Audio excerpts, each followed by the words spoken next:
Some critical advice that I would give a disabled employee is always fight for your accommodation.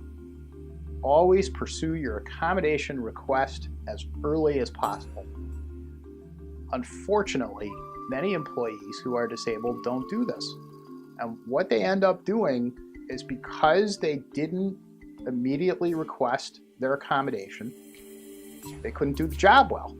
And they got bad reviews. And then they got fired.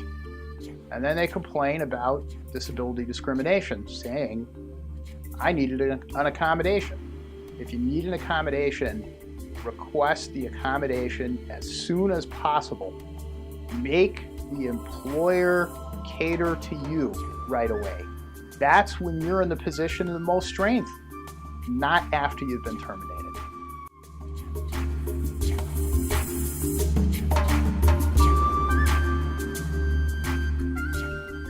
One of the biggest trends of this decade regarding the Americans with Disabilities Act is how it deals with telecommuting.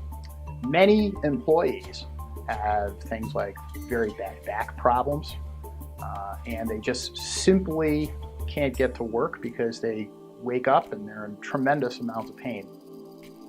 Employers offer what I call the cup of coffee defense, which essentially is, even though the employer will concede the disabled employee can do most of the job at her house, nonetheless, there's this certain element of having a cup of coffee at the office with other employees and the supervisor, which somehow builds some sort of team spirit, and therefore the employer will argue the employee should not be entitled to the reasonable accommodation of telecommuting. And my reaction to that is, that's insane.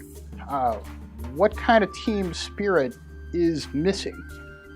Most of somebody's team spirit, as we've seen in the workplace, is going to an office birthday party or talking about news events around a water cooler. These are not essential functions of someone's job. And why should an employee who has a very bad back problem have to endure pain and suffering of commuting when that employee can get the job done from her house?